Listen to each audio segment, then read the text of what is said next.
जरूर इस्तेमाल करते और अल्हम्दुलिल्लाह आईएसआई इतनी कैपेबल है कि वो वहाँ तो आईएसआई इतनी कैपेबल है तो अपना देश तो चला लीजिए आप बांग्लादेश के अंदर तख्ता पलट हुआ है लगातार, वहाँ पे लोग मारे जा रहे हैं, आप उसको सपोर्ट कर रहे हैं। यार मैंने तो कब कहा कि आईएसआई ने किया है, आपने खुद तस्लीम किया और इल्जाम लगाया कि आईएसआई ने किया। इसका मतलब है कि आप आईएसआई ने किया या हमारे इदारों को उस काबिल समझते हैं तो आप इल्जाम लगा रहे हैं। मतलब गलत कामों में काबिल तो हम समझते हैं आपको, आप सारी गलत काम कहते हैं, आपके खुद के हाथ जल रहे हैं। आप इसे गलत काम कहते हैं तो मान लीजिए फिर ताकतवर तो है ना, पावर तो है, फिर छुरी जो है वो ताकतवर तो होती है। 1971 का दर्द आपको अब रह कर सामने आ रहा है आपका। ये इंटेलिजेंस सिस्टम है, वो खतरनाक तो होता है, किसी एक को नफा दे रहा होता है और किसी एक को नुकसान दे रहा होता है। मतलब किसी देश को जला देना इंटेलिजेंस की सबसे बड़ी काबिलियत होती है। और इसका पता चलाने में भी नाकाम रहा कि पाकिस्तान बांग्लादेश के अंदर कुछ करने जा रहा है। अगर आपकी बात दुरुस्त है तो फिर आपको तो अपने इदारों को फिर ठीक करना चाहिए। और अगर रहा की ये सिचुएशन है तो फिर मुझे लगता है कि आपकी पाकिस्तान को है और इसके कई सबूत सामने आए हैं कि किस तरीके से आईएसआई वहाँ बहुत पहले से अनरेस्ट फैलाने की कोशिश कर रही थी, जिसमें वो कामयाब हो गई है। कामरान साहब, अगर आईएसआई को जरूरत होती तो वो पहले मेरा ख्याल है कि दुश्मन मुल्क को करती। अब बांग्लादेश से हमें क्या लड़ाई है और बेचारों से क्या नुकसान है, लेकिन ये बहरहाल उनके अवाम का एक रद्द-ए-अमल है। जब आप किसी स्प्रिंग की तरह लोगों को दीवारों के साथ लगाएंगे, जब आप निहत्ते एहतजाज करने वाले लोगों के ऊपर गोलियां चलाने का हुक्म देंगे तो फिर ऐसे ही हालात जो है बलूच लोगों के लिए तो नहीं कह रहे हैं। सोशल मीडिया पे निहत्ते लोगों पर जो पाकिस्तानी सेना गोली चलाती है वो सब बात तो नहीं कर रहे हैं। बांग्लादेश से मुझे लगता है कि आप बांग्लादेश की जगह बलूच लोगों का जिक्र कर रहे हैं ना, जो हजारिया राय को दबाने की कोशिश करते हैं। उन्हें सबक सीखने की जरूरत है।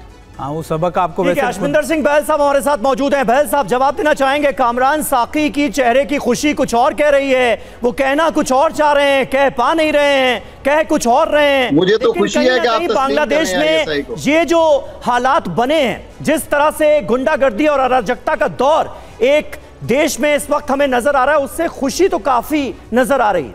वो खुश हैं हालात को देखकर। देखिए, कामरान साहब से मैं एक दो क्वेश्चन आपके लाइन में ही पूछना चाहूंगा। बांग्लादेश में हिंदुओं की पॉपुलेशन 22% से ऊपर थी 1954 में। 1971 लिबरेशन वॉर के बाद उनकी पॉपुलेशन थी 13.5 से 14%। आज 8% से नीचे है।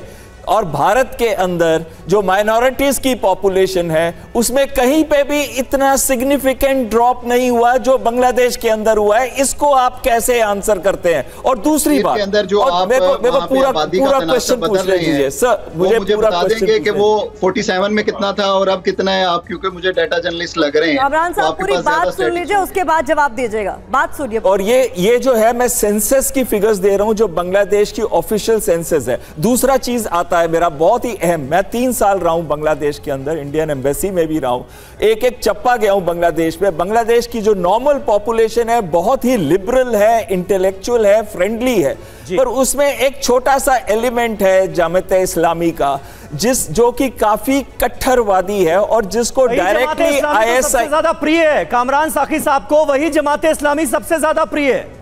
उनके लोग जमात इस्लामी पे तो आपके दोस्तों ने लगा रखी थी, वो तो अब बेचारे रिहा हो रहे हैं सदारती हुक्मनामे के तहत। उनका बेचारों का इसमें क्या, कहां से कसूर आ गया? और यकीन रखिए कि पाकिस्तान जमात इस्लामी, इवन के जो इंडिया के अंदर जमात इस्लामी है और बांग्लादेश, इनका कोई आपस में रब्त नहीं है, सिवाय किसी लेवल पे किसी वक्त जो है वो 1947 के करीब कहीं होता हो तो पता नहीं, लेकिन अब उस तरह से रब्त नहीं है और इनके इंतजामात अलग हैं। कहीं ये ना सोच लीजिएगा गूगल पे सर्च करके कि जमात इस्लामी पाकिस्तान में सोच रहे कामरान साहब कहां पहुंच गए।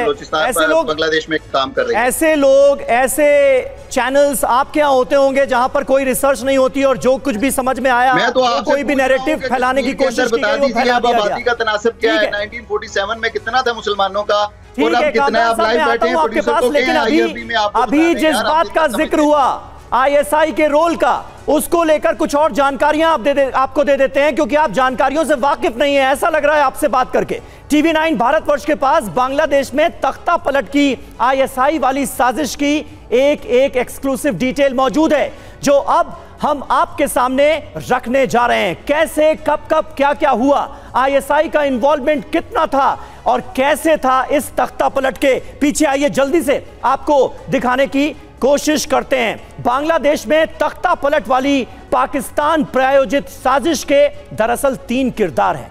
पाकिस्तानी खुफिया एजेंसी आईएसआई, खालिदा जिया की बांग्लादेश नेशनलिस्ट पार्टी यानी बीएनपी और खालिदा जिया का बेटा तारिक रहमान जो बीएनपी का कार्यकारी अध्यक्ष भी है। बता दें आपको, इस साजिश का प्लॉट लंदन और सऊदी अरब में हुई 2 मीटिंग्स में तैयार किया गया। जो जानकारी सामने आ रही है उसके मुताबिक साल 2018 में खालिदा जिया के जेल भेजे जाने के बाद बीएनपी और आईएसआई के बीच एक डील हुई। डील के तहत तारिक रहमान की आईएसआई के साथ पहली मीटिंग जुलाई 2018 में लंदन में हुई, जहां तख्ता पलट की पूरी योजना तैयार की गई। जी हां, और इसके बाद दूसरी मुलाकात सऊदी अरब में हुई, जहां तख्ता पलट वाली योजना को और आगे बढ़ाया गया। तो जो कुछ कहा जा रहा है कामरान साहब, वो ऐसे ही नहीं कहा जा रहा है। पूरा कच्चा चिट्ठा खुलकर सामने आ चुका है आईएसआई का कि बांग्लादेश को डिस्टेबल करने के लिए क्या क्या किया गया।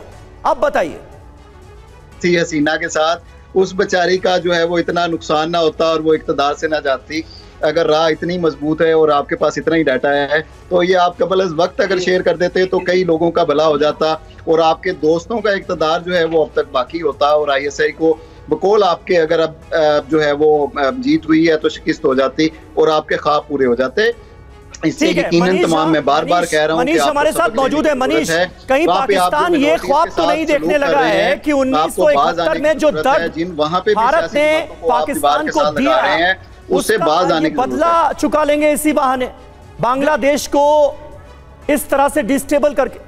देखिए, ये तो पाकिस्तान का ख्वाब ही है। 1971 से लेकर आज तक हर बीतते पल के साथ उनके मन में यही रहा कि कैसे 1971 का बदला लिया जाए। वो भारत को भी इसीलिए डिस्टर्ब करने की कोशिश करते हैं और बांग्लादेश में तो लगातार उनकी मुहिम चलती ही रहती है।